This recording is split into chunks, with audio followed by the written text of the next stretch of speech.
자, 이제는 율법 시대의 어떤 구원의 방법과 또 사례들을 한번 우리가 살펴보도록 하겠습니다. 자, 항상 일단 구약 시대의 여러분 구원의 교리는 간단하게만 이해하시면 돼요. 일단 믿음만 있으면 안 되고 행위가 있어야 했다라는 얘기죠. 예. 자, 근데 그 행위의 기준은 뭐냐? 양심이었다는 얘기죠. 그렇죠? 왜냐하면 아담이 타락하고 나서 인간에게 뭐가 생겼냐면 이제 선악을 분별할 수 있는 양심이 생겼기 때문에 그 양심에 따라 선을 행해야만 구원을 받을 수 있었다는 얘기죠. 그렇죠? 그리고 특히나 이제 하나님 말씀을 들었다면 그 말씀 그대로 행위로 해야 된다는 얘기죠. 그게 양심에 따라 선을 행하는 거죠. 예. 그래서 우리가 그거에 이제 노아나 아브라함의 사례를 통해 다 봤단 말이에요. 그렇죠? 자, 그럼 이제 율법 시대 구원의 사례. 여러분, 율법 시대는 이거는 너무나도 명료합니다. 그렇죠? 당연히 뭐를 지켜야 돼요? 율법을 지켜야 구원을 받는 거예요. 예. 그래서 이 율법 시대의 이제 구원의 사례를 공부할 때는요. 자, 우리가 이 특징적으로 두 부류를 나눠서 봐야 됩니다. 자, 율법이 주어지기 이전까지는 이렇게 어떻게 보면 히브리인들이 있었긴 했지만 다 이방인들하고 같이 큰 차이가 없었어요. 그런데 이제 율법이 주어지고 나서는 이제 민족이 갈라집니다. 유대인과 이방인으로 갈라지게 되는 거죠. 그래서 체계는 동일해도 자, 적용되는 내용은 달라지는 거예요. 왜냐하면 이방인은 여전히 뭐를 행해야 돼요? 양심에 따라 선을 행해야 됩니다. 왜냐하면 율법은 이방인에게 주어진 적이 없기 때문에 그런 거죠. 그러나 유대인은 달라요. 이제 유대인은 이제 행위의 기준이 뭐가 되는 거예요? 율법이 되는 거란 얘기죠. 예. 그러니까 이 율법 자체가 하나님의 말씀 아니겠어요? 그렇죠? 그러니까 이제 이스라엘 백성은 어떻게 해야 되냐면 하나님 말씀인 율법을 듣겠죠. 하나님의 음성을 당연히 어때요? 들으면 그걸 그대로 받아들여야겠죠. 그 다음에는 뭘 해야 됩니까? 그 명령대로 행해야죠. 율법을 지키는 행위가 있어야 이제 유대인들은 이제 구원을 받게 된다는 얘기죠. 그렇죠? 자, 그래서 이제 그 사례들을 이제 우리가 구체적으로 볼 텐데, 자, 거기 이제 화살표 방향 보세요. 율법 시대는 아담과 아벨, 노아, 아브라함, 이삭, 야곱 등 하나님께서 한 개인이 아닌, 자, 한 누구를 다루시면서 시작돼요? 민족이라는 얘기죠. 민족. 출애굽기 19장 5절에 나온 대로. 예. 따라서 하나님의 구원 계획에도 변화가 생겼다는 거죠. 예. 자, 율법 시대는 이전에 그 어느 시대보다도 이제 뭐가 강조가 됩니까? 행위가 강조가 되는 거예요. 특히나 이게 왜 그러냐면 그 이전에는 율법이 주어지기 전이잖아요. 그렇죠? 예. 그러니까 율법이 주어지기 전이기 때문에 구체적으로 뭐 여러 가지 세부적인 그런 행위가 요구되진 않았어요. 그렇죠? 예. 그래서 하나님께서는 율법이 주어지기 이전에도 이렇게 이방인들의 여러 가지 뭐 세부적인 그런 어떤 결점이나 잘못들 이런 것들을 때로는 눈 감아 주시고 그랬다고요. 그러나 이제 율법이 주어지고는 어때요? 달라진 거예요. 율법에는 워낙 세부적인 조항들이 많죠. 이제 그런 거를 다 지켜야 되는 거예요. 예. 그러니까 어떻게 보면 행위가 더 엄격해진 거죠. 이제 율법 시대가 경륜이 이제 딱 접어들면서는 특히 이제 아브라함의 자손 유대인들은 그만큼 더 엄격한 행위를 지켜야 되는 거예요. 예. 자, 그래서 율법 시대에는 자, 믿음도 물론 필요하겠지만 행위가 더 강조가 되다 보니까 구약 성경에서 믿음이라는 단어가 딱 몇 번만 나온다고요?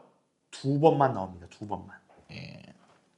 자, 그 예를 한번 찾아보죠. 여러분 신명기 32장 한번 보세요. 예.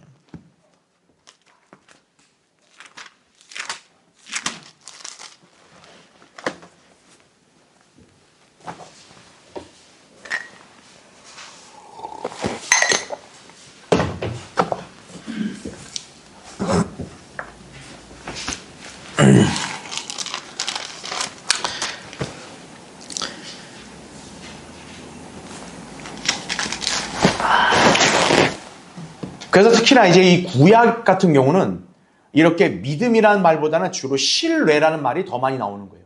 예. 왜냐하면 이제 자기의 어떤 신념, 어떤 보면 소신 이것으로 믿는 거니까 신뢰라는 말이 나오고 또 이제 행위가 주로 강조되다 보니까 그렇죠? 그래서 구약에서는 이렇게 믿음이라는 단어가 그렇게 부각되진 않아요. 그래서 딱 2번 나오는데요. 이 2번도 어찌 보면 약간 좀 긍정적인 어떤 뉘앙스는 아니에요. 자, 왜 그러냐면 거기 32장 20절 보세요. 주께서 말씀하시기를 내가 그들로부터 내 얼굴을 숨길 것이며 내가 그들의 끝이 어떠한지를 보리라. 이는 그들이 어떻대요? 매우 비뚤어진 세대이며 그 다음 잘 보세요. 뭐가 없는 자녀래요? 믿음이 없는 자녀입니다. 그러니까 율법을 지키는 행위를 하는 이스라엘 민족에게 있어서는 그만큼 믿음이라는 게 약했다는 거예요. 그렇죠? 자, 그 다음에 하박국 2장 4절은 굳이 안 찾아도 여러분이 잘 아실 겁니다. 의인은 어떻게 산다고요? 믿음. 근데 구약에는 어떤 믿음? 자기 믿음. 그렇죠. 왜냐하면 그게 바로 행위에 따른 믿음이기 때문에 그런 거예요. 신약 시대는 왜 자기란 말이 빠졌냐면 그 믿음은 하나님의 선물로 주어지기 때문에 신약 시대는. 근데 구약에는 그게 선물이 아니라 자기 자신에게서 우러나와야 되는 거예요. 그래서 자기 믿음이란 말이 쓰였다는 얘기죠. 그렇죠? 자, 그래서 밑에 박스칸을 보시면 하나님께서 이스라엘에게 주신 모세의 언약은 규례들, 명령들, 법규들, 율법들 등 이렇게 불리는 규칙들과 규정들 그리고 조건적인 약속들, 경고들이 아주 포괄적이고 방대하게 연결되어 있는 법이었다라는 얘기죠. 그렇죠? 일단 십계명은 굉장히 범위가 넓지만 가장 기본적이면 핵심적인 것은 십계명입니다. 뭐니 해도. 그렇죠? 핵심이죠. 그리고 이제 율법 아래에서는 복과 저주. 이게 딱 극단으로 나뉩니다. 그래서 율법 잘 지키면 복이고 율법을 어기면 여지없이 저주예요. 그 중간지대가 없는 거예요. 그래서 율법 시대는 기본적으로 뭐냐면 율법의 준수가 요구가 된다는 얘기죠. 그래서 레위기 18장 5절을 보면 어떤 말씀이 나오면 율법을 믿으면 살리라고 하지 않고 행하면 산다는 말이 나오는 거예요. 행하면. 여러분 율법을 믿는 게 중요해요? 율법을 행하는 게 중요해요? 행하는 게 중요한 거죠. 살인하지 말지니라. 아멘. 믿습니다. 근데 살인해요. 그럼 의미가 있어 없어요? 없죠. 살인하지 말지니라 명령이 주었으면 살인하면 돼야 안 돼요? 안 되는 행위가 있어야 되는 거죠. 그게 바로 율법의 성격이다 이거죠.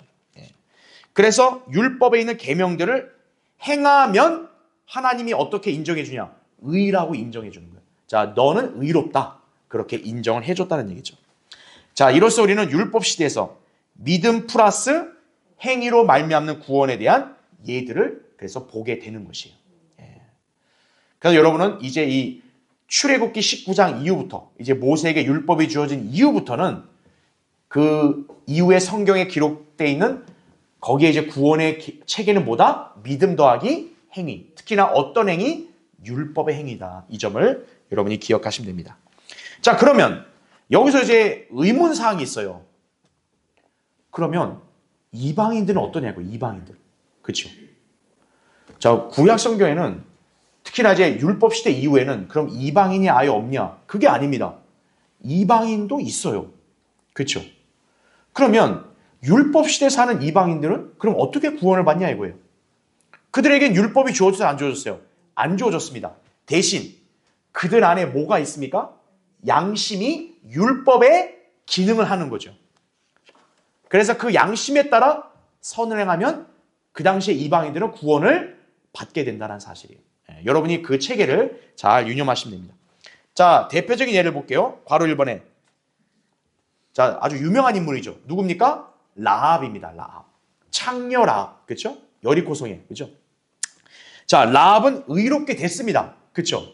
왜냐하면 신약 야고보서 2장에 보면 라합은 의롭게 됐다라고 그렇게 언급되어 있기 때문에 그런 거예요. 그러니까 라합은 구원 받은 거 안 받은 거예요? 구원 받은 여인이에요. 이방 여인이고 창녀인데. 그렇죠? 자, 그러면 그 밑에 보세요. 라합이 어떻게 구원받았는지에 대한 설명이 나오죠. 이스라엘 민족이 카나안 땅에 들어갈 무렵 여리고 성 안에 있었던 이방인 창녀였는데요. 이스라엘이 여리고를 친 것은 단순한 정복 전쟁이 아니라 하나님의 심판임을 우리가 주목을 해야 돼요. 그러니까 하나님은 그냥 이렇게 뭐 선량하고 또 그 다음에 연약한 그런 사람들을 그냥 무자비하게 죽이는 이게 아니에요. 그 여리고에 사는 그 카나안 이 거민들은 기본적으로 사악한 민족이에요. 그러니까 하나님은 심판하셔야 되는데 그거를 이제 누구를 통해 심판하시는 거예요? 이스라엘 민족을 통해 심판하시는 거예요. 그러면서 이스라엘 민족에게는 이제 그 땅을 주시는 거죠. 정당하게. 그렇죠? 자, 그런 지금 기로에 라합이 서 있는 거예요. 자, 그래서 당시 라합은요, 이스라엘의 하나님에 대한 지식이 있었습니다. 여호수아 2장 9절부터 11절 보면은 이제 정탐꾼 2명을 숨겨주잖아요, 라합이. 그죠? 왜 숨겨줬냐, 이거 왜? 사실 그거는 라합의 입장에서는 매국행위입니다. 매국행위. 자기 동족과 나라를 판 거예요. 이 사람들이 결국 다시 돌아가게 되면 자기네 땅을 다 탐지했기 때문에 그냥 쉽사리 전쟁을 치르면 이긴다고요. 그거는 곧 자기 나라 조국은 망하는 거예요. 그런데도 라합은 어때요? 그 적국에 정탐꾼을 숨겨준 거예요. 만약 들키면 라합과 그 가족은 반역죄로 그 집안은 다 멸절됩니다. 자기 목숨이 왔다 갔다 할 수 있는데도 어떤 거예요? 정탐꾼을 숨겨준 거예요. 그럼 왜 그랬냐 이거예요, 라합은. 자, 여호수아 2장 9절부터 11절에는 라합은 그 정탐꾼들에게 고백을 합니다. 내가 너희 이스라엘의 하나님을 안다는 거예요. 자기는 들었다는 거죠. 이스라엘 하나님이 얼마나 이 모세 때부터 해가지고 이렇게 지금 가나안 땅 진군에 오는 이 순간까지 얼마나 놀라운 일을 하셨는지를 나는 들었다 이거예요. 그래서 라합이 이제 자기 여리고 성읍에 있는 사람들을 대변해서 뭐라 그러냐, 지금 우리는 니들만 생각하면 그냥 막 오금이 저린다 이런 식으로, 우린 다 마음이 녹았다 이거예요. 싸울 의욕이 없다는 거예요. 그렇게 고백을 하는 거죠. 자, 그러니까 그래서 라합은 어떻게 합니까? 자기는 결심을 한 거예요. 무슨 결심? 이미 이스라엘의 하나님만이 유일한 분이고 이분이 택한 이스라엘 백성이 어차피 이길 거기 때문에 나는 이스라엘의 하나님의 편을 서겠다. 이렇게 선택한 거예요. 자, 그러니까 이건 어때요? 세상에서 봤을 때는 매국행위, 배반자지만 하나님의 입장에서 어떤 겁니까? 선한 양심에 따라 하는 거죠. 그래서 라합은 어떻게 돼요? 결국 자기네 가족은 구원을 받게 되는 거죠. 그렇죠. 그러니까 라합은 일단 뭐가 있었냐? 이스라엘의 하나님에 대해서 들은 지식을 일단 그대로 믿은 거죠. 그거를 저거는 가짜야 이렇게 얘기 안 했다고요. 저건 말도 안 돼 이렇게 치부하지 않고 그대로 믿었어요. 그럼 믿음만으로 끝이냐? 그게 아니라 이 여인은 행위를 했죠. 어떤 행위? 정탐꾼을 숨겨주고 무사히 보내는 행위를 했기 때문에 그녀가 의롭게 된 거죠. 마치 누구와 똑같냐? 아브라함과 똑같은 거죠. 아브라함도 하나님의 약속을 믿은 다음에는 자기가 그걸 믿었는지를 행위로 입증을 해서 의롭게 됐듯이 라합도 역시 어떤 거예요? 자기가 이스라엘 하나님에 대한 지식을 들은 것을 믿었다라는 점을 정탐꾼을 숨겨줌으로써 입증을 한 거죠. 행위로. 그렇게 해서 라합이 의롭게 됐다는 얘기죠. 그래서 여러분이 알아야 될 게 뭡니까? 라합은 예수 그리스도를 알아요, 몰라요? 모르죠. 근데 라합이 예수님의 십자가를 보고 구원받았어요? 도대체 왜 그런 소리를 하냐고요, 도대체. 최소한 기본 상식이라도 있어야지, 그렇죠? 그래서 우리는 어떻게 이해하면 됩니까? 라합은 우리처럼 믿음만으로 말미암아 은혜로 구원받은 게 아니라 그녀는 이스라엘 하나님에 대한 말씀과 지식을 믿었고 몸소 행해서 자기의 믿음이 의롭다는 걸 입증했다는 얘기죠. 자, 그 근거 구절 그 밑에 나오죠. 야고보서 2장 25절 26절. 딱 정확히 배치가 뭐냐면 아브라함이 행위로 의롭게 된 것 다음에 나오는 거예요, 이게. 그래 보세요. 이와 같이 누구요? 창녀 라합도 누구를 영접했다? 정탐꾼들을 영접하고 다른 길로 그들을 보냈을 때 뭐라 그래요? 행함으로써 의롭게 되지 아니하느냐 이렇게 나오는 거죠. 또 이거 갖고 뭐 감리교회 성결교회는 또 이걸 행위구원을 또 가르치는 거예요. 이건 교회 시대 교리가 아니죠. 이거는 바로 그 구약 시대에 라합이 살던 그 당대 그녀가 구원받을 수 있는 방법이었다는 얘기죠. 영이 없는 몸이 죽은 것 같이 행함이 없는 믿음도 죽은 것이니라. 그래서 라합은 믿음과 선행으로 구원받았던 거죠. 자기는 이스라엘 민족, 이 정탐꾼을 생명을 아낀 거 아니에요, 이 사람은. 그냥 니들 죽든 말든 그냥 나 고발할래 이게 아니라 이 생명을 아껴서 살려준 거죠. 선행이죠. 그렇게 해서 구원을 받았다는 점을 여러분이 이해하시면 됩니다. 자, 32페이지 보시죠. 이제 메뉴의 괄호 2번. 자, 그럼 이제 구약에서 또 의롭게 된 사례가 누가 있냐? 피느하스가 있습니다. 피느하스. 이 사람은 제사장 아론의 손자예요. 예. 그래서 아론의 아들인 엘르아살의 아들입니다. 그럼 여러분 이 피느하스가 언제 등장하는 줄 아세요? 민수기 25장에 보면 발라함의 계략 때문에 이스라엘이 모압과 음행을 저지르죠. 하나님이 그걸로 진노해서 역병으로 치셨죠. 그런데 여기 피느하스가 어떤 일을 하냐면 당시 음행하는 이스라엘 남자와 모압 여자를 갖다가 창으로 그냥 그들의 배를 꿰뚫어서 죽여버립니다. 그럼 여러분이 볼 때 이거 사람 죽인 거 아니에요? 그 인간적으로 보면 이거 선행이에요? 그런데 하나님 어때요? 이것을 선행으로 인정하는 거죠. 그래서 거기 보세요. 피느하스는 예수 그리스도의 십자가를 바라보는 믿음으로 의롭게 된 거예요? 아니죠. 신약 교회 시대와는 전혀 다른 방식으로 의롭게 된 거예요. 그렇죠? 이방 여인을 이스라엘 진영으로 데려와 간음했던 남자를 처벌한 행동이 그에게 뭐로 여겨졌다? 의로 여겨진 거예요. 인간적으로 볼 때는 굉장히 끔찍한 인간인 거죠. 어떻게 사람 배를 창으로 뚫었는데, 근데 하나님은 그것을 의로운 행위로 인정하신 거예요. 그래서 시편 거기 106편 30절 31절 이렇게 나오죠. 그때 피느하스가 일어나 처벌하자 그 재앙이 어떻게 됐대요? 그쳤으며 자칫하면 이스라엘 민족이 더 많이 죽을 뻔했는데 하나님이 딱 그 한 사람의 의로운 행실로 그 민족 전체에 내려진 징계를 거두신 거예요. 그건 뭐냐면 의로웠다는 얘기죠.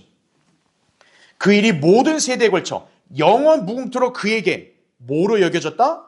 의로 여겨졌도다. 시편 106편 30편 31절에 나오는 거죠.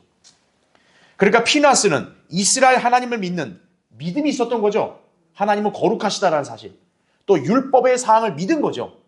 왜냐하면 이방인과 자포나면 안 되는 거니까. 그걸 믿었고 그걸 몸소 행위로 입증해서 죄악을 끊어버린 거죠. 그런 행위가 있었기에 이 피느하스는 의롭게 됐다는 얘기예요. 그러니까 이런 사례만 봐도 어때요? 아, 구약시대 구원은 우리와 다르다는 걸 알 수 있는 거예요. 자, 그럼 이제 괄호 3번 보세요. 세 번째, 요압의 범죄와 죽음입니다. 여러분, 요압은 다윗 왕의 군대 대장이거든요. 어찌 보면 다윗 왕과 거의 초기를 함께 생사고락을 했던 인물이기도 해요. 그런데 이 요압은 나중에 가면 어떻게 되냐? 이제 다윗 왕을 약간 업신여기게 되죠. 왜냐하면 다윗 왕이 이제 약점을 노출했으니까 요압한테. 자, 어쨌든 그래서 또 다윗 왕의 명령을 무시하고 압살롬을 죽여버리죠. 왕의 권위를 갖다가 깎아내린 사람이에요. 그래서 결국 나중에는 다윗이 솔로몬에게 임종 전에 은밀히 부탁하죠. 요압을 죽여야 된다. 이렇게 얘기했죠. 자, 그래서 이 요압이 거기 이제 지금 방금 제가 설명한 것 말고도 또 얘기한 게 뭐냐면 전쟁이 아닌 평시인데도요. 복수심으로 북왕국 이스라엘 장군 아브넬을 살해하는 죄를 지었어요. 여기 아브넬이 뭐냐면 여러분 사울왕 있죠. 사울왕. 이제 사울왕과 요나단 그 아들들이 죽고 나머지 이제 그 남은 아들이 그 이제 다윗이 이제 남쪽 이제 유다 지방을 차지했을 때 북쪽을 아직까지는 통치하고 있었단 말이에요. 그러니까 그때 군대 대장이 아브넬이에요. 그래서 이 아브넬이 노장이에요. 굉장히 노련미가 있고 싸움을 잘하는데 어쨌든 이제 하나님께서는 다윗의 편을 드시니까 다윗의 군대에 패퇴하고 도망가잖아요. 이때 이제 요압의 동생이 이렇게 이 아브넬을 끝까지 쫓아갑니다. 그러니까 아브넬이 오지 마, 너 왜 이렇게 그러니까 말 그대로 새파란 애송이가 막 노장한테 덤비는 거예요. 야, 나 우리 퇴각하니까 너 저 가만히 있어. 계속 쫓아오니까 아브넬이 죽여버립니다. 요압의 동생을. 그러니까 요압이 거기에 복수심 불탄 거죠. 그러니까 나중에는 어떻게 하냐면은 이 아브넬이 다윗에게 귀순을 해요. 나 항복하겠다. 그 다윗은 아브넬을 잘 대해줍니다. 그러니까 왕이 잘 대해줬다는 얘기는 이제는 아브넬을 같은 편으로 받아들이라는 게 왕의 뜻이잖아요. 근데 요압은 어떻게 하냐면은 밤에 몰래가 죽여버립니다. 그래서 다윗이 뭐라 그러냐면 그러죠. 나는 이 피해에 대해서 무죄하다. 이건 요압이 전적으로 책임져야 될 일이다. 그렇게 선을 그었죠. 자, 그래서 이제 마침내 솔로몬이 그의 죄에 대한 형벌을 이제 집행하려고 했다 이거죠. 그래서 이제 이게 정치적으로 본다면 요압은 편을 잘못 든 거죠. 왜냐하면 다윗은 이미 솔로몬을 자기 후계자로 딱 이미 내정을 했는데 요압은 이제 다윗의 다른 아들 이제 편을 들다가 결국에는 이제 발각이 되고 솔로몬이 이제 그를 처벌하려고 하는데 요압은 죽기가 싫잖아요. 죽기가 싫으니까 어떻게 하냐? 그 어린 양의 피가 발라진 제단뿔을 잡습니다.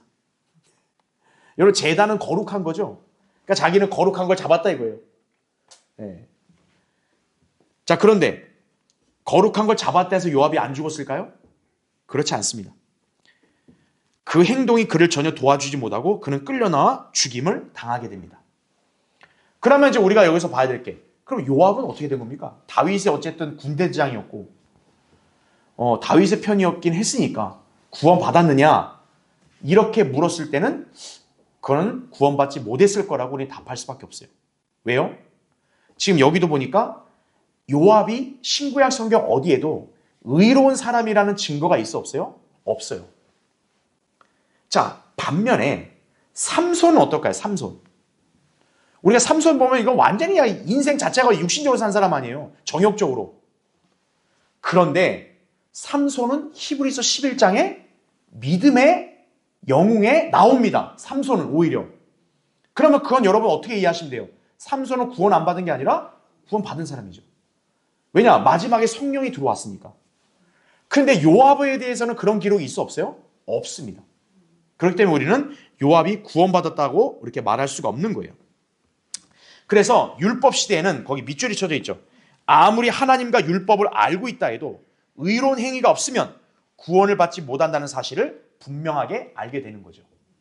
요압이 제단불을 잡았어요. 그렇죠? 그러니까 율법을 아는 거예요. 여기 거룩한 데다. 내가 이거 잡고 있으면 나 못 건든다.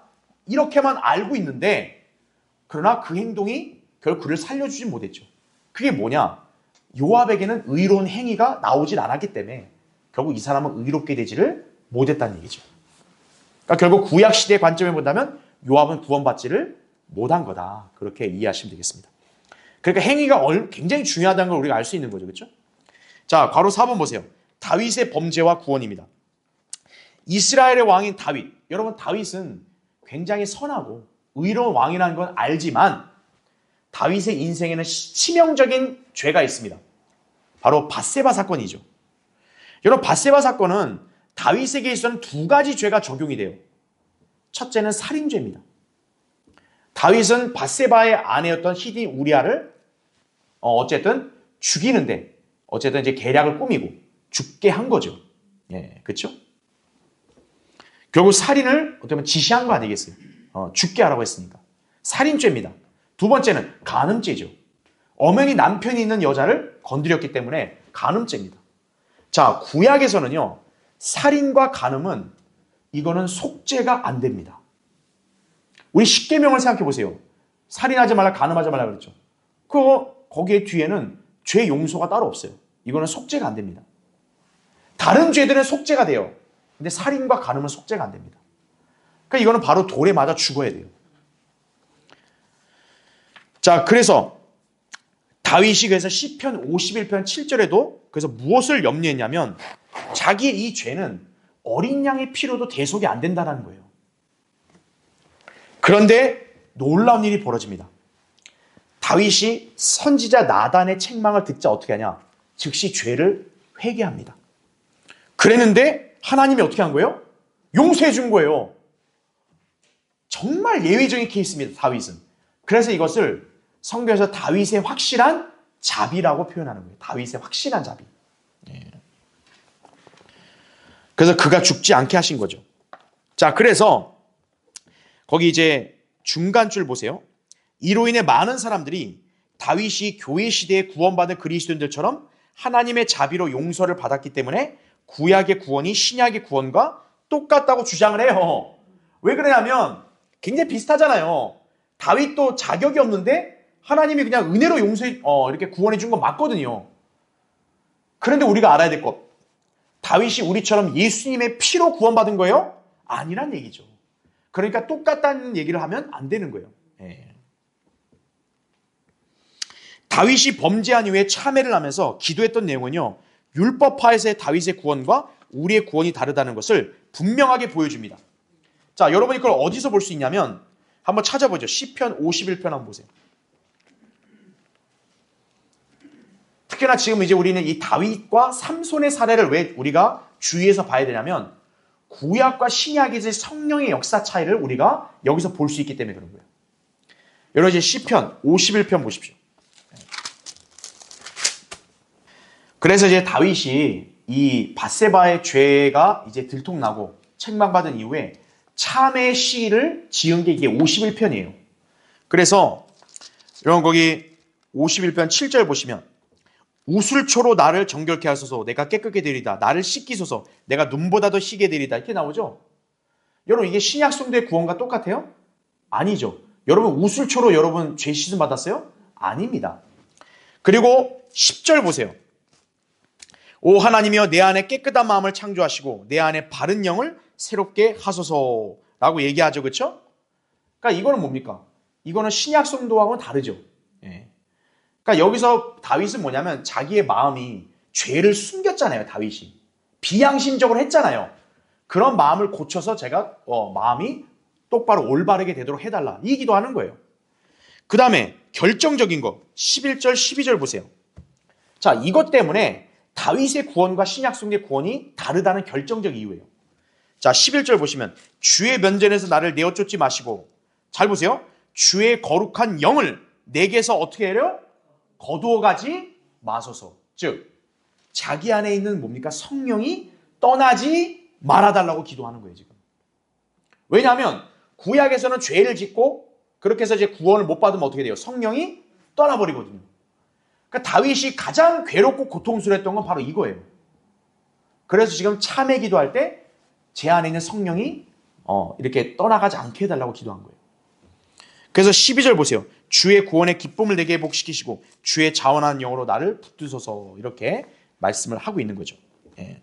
그러니까 다윗은 사실 어때요? 살인과 간음죄를 저질렀으면 이거는 동물의 피로 속죄가 안 되는 거예요. 원래가.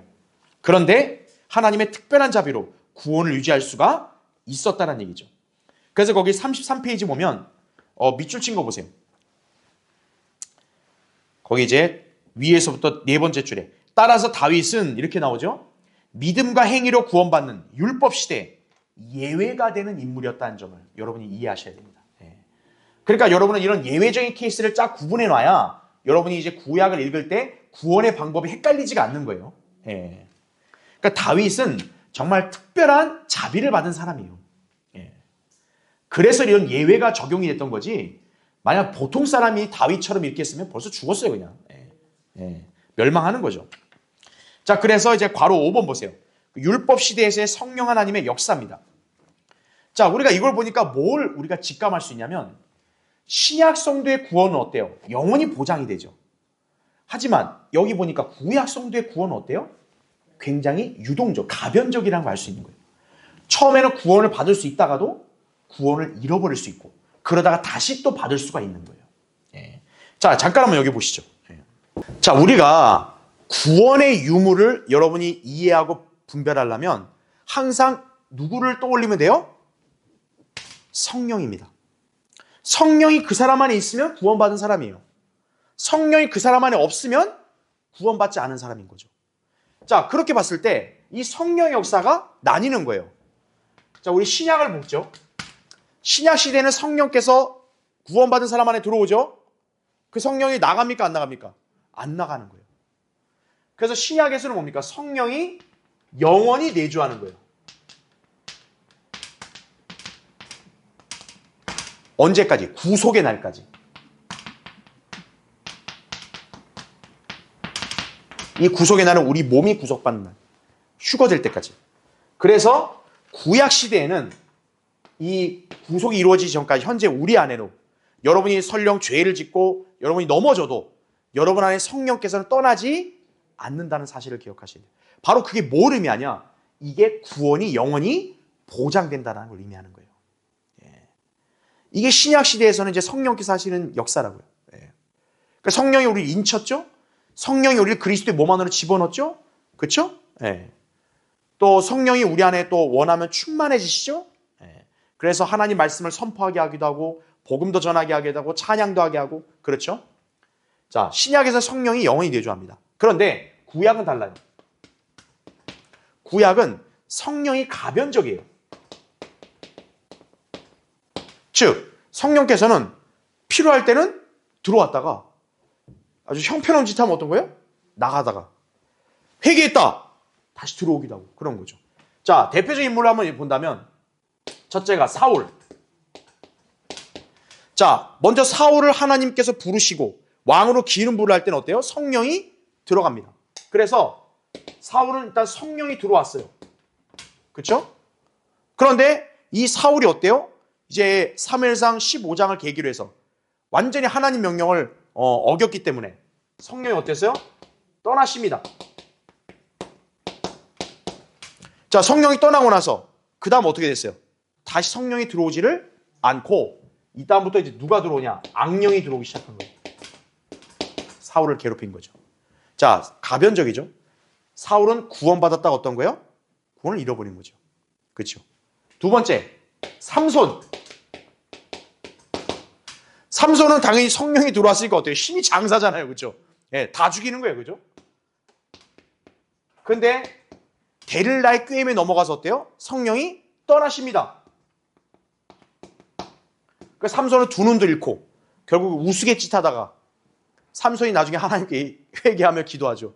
하나님 다시 한번 저한테 힘을 주셔서 이것들 하나님 백성이 나를 위시하니 하나님 백성 이 조롱하는 이것들을 쓸어버리게 해주십시오. 그랬더니 성령이 어때요? 다시 들어온 거예요. 그래 그때는 3,000명을 죽입니다. 삼손이 살아있을 때 죽인 것보다 그때 죽인 게 훨씬 많다고 성경에 기록됐고, 자 성령이 들어오신 다음에 어떻게 했어요? 깨꼬닥 하고 죽은 거예요. 그러면 삼손은 구원 받았어요? 안 받았어요? 구원 받았다는 거죠. 왜요? 성령이 들어오고 죽었기 때문에. 그 여러분이 알아야 될 게 뭡니까? 구약 시대는 그래서 구원의 확신을 함부로 얘기를 못하는 거예요. 네. 자기가 행위로 끝까지 의로움을 유지해야만 자기는 구원받을 수 있다는 생각을 하기 때문에, 그래서 구약 시대는 함부로 지금 우리처럼 난 구원 영원히 보장받아서 난 하늘나라 가 이런 말을 함부로 못하는 거예요. 낙원가 이런 말 못하는 거예요. 네. 어쨌든 삼손은 진짜 하나님의 놀라운 은혜죠. 이거. 들어오고 깨 죽었기 때문에 간신히 구원받은 거예요. 네. 반면에 다윗은 성령이 들어오셨죠? 죄를 졌으면 성령은 떠나야 되는데 다윗은 성령이 떠나지를 않았습니다. 그대로 계속 있었다는 얘기죠. 자, 가만 보니까 법칙이 일정하진 않죠. 아니 성령이 들어왔다가 나가면 나가든가 나가다 또 들어와요. 그렇죠? 아니 성령이 나가야 되는데 또 안 나가. 다윗 같은 경우는 가만 보니까 어때요? 구약시대는 성령 역사가 가변적이었다는 거죠. 왜냐하면 구원의 체계가 신약과는 확연히 다르기 때문에. 그러니까 여러분은 이 성령의 역사를 통해서 율법 시대에 어떻게 보면 이제 구원의 체계를 이해하시면 되는 거예요. 아하, 성령이 이렇게 떠났다가 들어왔다가 또는 아예 다윗처럼 안 떠난 경우도 있고 이렇게 굉장히 다양하구나. 결과적으로 성령이 떠났다는 얘기는 구원을 잃어버릴 수 있다는 거죠. 근데 어쨌든 회개하면 어떤 경우에는 회복이 돼서 구원받을 수도 있고 이렇게 달라진다. 그러나 신약 시대는 어때요? 성령이 영원히 떠나지 않는다. 그러니까 어찌 보면 다윗과 우리가 비슷하죠. 신약 성도들이. 그래서 영적으로 본다면 다윗 같은 경우는 약간 신약 성도의 구원을 예표한다고 말할 수도 있어요. 그러나 구원이 똑같은 거는 절대 아니다라는 걸 확실하게 여러분이 선을 그어야 된다는 얘기죠. 그렇죠? 예. 자, 그래서 33페이지의 도표, 방금 제가 설명한 내용입니다. 이제 거기 나중에 성경을 찾아서 확인하시고 또 그렇게 여러분이 그것을 잘 숙지하시면 되겠습니다. 그러니까 이 인물이 과연 구원을 받았는가 안 받았는가는 신약 성경에 그 사람의 증거와 그 사람의 어떤 그런 존재가 나오는지를 보면 되는 거예요. 예. 그래서 히브리서 특히 11장에 믿음의 영웅으로 인물이 나왔다면 구약에서의 그 사람의 삶이 약간 엉터리여도 이 사람은 하나님께서 구원해 주셨구나. 그렇게 여러분 이해하시면 되는 거예요. 예. 그래서 삼손이나 다윗은 다 히브리서 11장에 있는 거예요. 그래서. 근데 여기 사울은 없죠. 없다는 얘기는 구원 안 받았다는 얘기죠. 그렇죠? 자, 그래서 밑에 칸을 보시면 박스 칸. 그래서 율법 시대 성령님의 역사는 고정되어 있지 않았다. 그래서 구원 자체가 믿음뿐만 아니라 그 믿음이 어떤 종류인지를 보여주는 행위에 달려 있었기 때문에 그래서 가변적이었다는 얘기죠. 예. 그래서 이제 우리가 다윗의 사례만 좀 예외적인 그런 경우였을 뿐이다. 그래서 이거는 하나님께서는 어찌 보면 신약 성도의 구원을 하나의 예표로 보여주기 위해서 다윗에게도 이러한 자비를 베풀었다라고 이해하시면 되겠습니다. 결국 똑같은 거는 아니란 얘기죠. 자, 그래서 이제 마지막 결론을 정리하죠. 구약 시대의 구원에 대해 요약을 해보죠. 자, 이제 구약 시대는 이제 우리가 예수 그리스도의 십자가 이전이잖아요, 그렇죠? 여러분 이제 구약도 이제 크게 두 구획으로 나눌 수 있습니다. 율법 시대와 율법이 주어지기 이전 시대로, 그렇죠? 자, 그래서 율법이 주어지기 이전에 하나님의 경륜은 또 두 개로 나뉘죠. 아니, 세 개 이상 나뉘죠. 뭐 무제 시대, 그렇죠? 이렇게 그 다음에 이제 양심 시대 이렇게, 그렇죠? 예. 또 인간 정부 시대 이렇게 나뉩니다. 자, 그래서 대표적인 인물 아담을 본다면 아담은 선과 악의 지식의 나무를 먹지 말라는 명령에 순종하는 행위로 구원받았어야 했죠, 그렇죠? 그래서 아담이 있었을 때는 에덴 동산에서는 오직 뭐만 행위만 있었으면 됐다. 근데 아담의 타락 이후로는 이제 기본적으로 하나님을 볼 수 있어 없어요? 볼 수 없죠. 왜? 하나님 형상을 잃어버렸으니까. 그러니까 이제는 하나님을 볼 수 없으니까 믿음이 요구되는 거예요. 제가 지난번에 얘기했죠. 믿음의 성격은 뭡니까? 보지 않는 것을 보는 것처럼 있는 것처럼 그렇게 간주하는 게 믿음 아니겠어요? 그러니까 이제 인간이 타락한 이후에는 이제는 하나님을 인간은 이제 볼 수 없고 또 대화할 수 없고 그러니까 어때요? 믿음이 필요한 거죠. 그런데 이제 믿음과 더불어 뭐가 있어야 한다? 행위가 있어야 구원받을 수 있었다라는 얘기죠. 그렇죠? 그래서 이 믿음 더하기 행위는 계속 이어진다. 다만 율법이 주어진 이후부터는 이제 유대인이라는 한 민족은 어떤 행위요? 율법을 지킨 행위가 있어야 한다. 이방인은 반면에 뭡니까? 양심에 따른 행위로만 지키면 구원을 받을 수 있었다는 걸 기억하시면 돼요. 그래서 어떤 사람이 그런 얘기해요. 옛날에 이방인들 원시 시대 미개한 사람들 이런 사람들은 하나님을 몰랐을 텐데 그럼 그 사람들 어떻게 됩니까? 답은 간단합니다. 그 사람들은 양심에 따라 선을 행하면 그게 율법이 작용한다고 성경에 말씀했기 때문에 그럼 그렇게 하면 그들은 구원을 받는 거예요. 네. 자, 그렇게 여러분이 잘 나누어서 이해하시면 되겠습니다. 자, 이제 우리는 이제 다음 시간에 이제 대환란 때 이제 어떻게 또 이 구원의 체계가 이제 작용을 하는지 공부해 보도록 하겠습니다.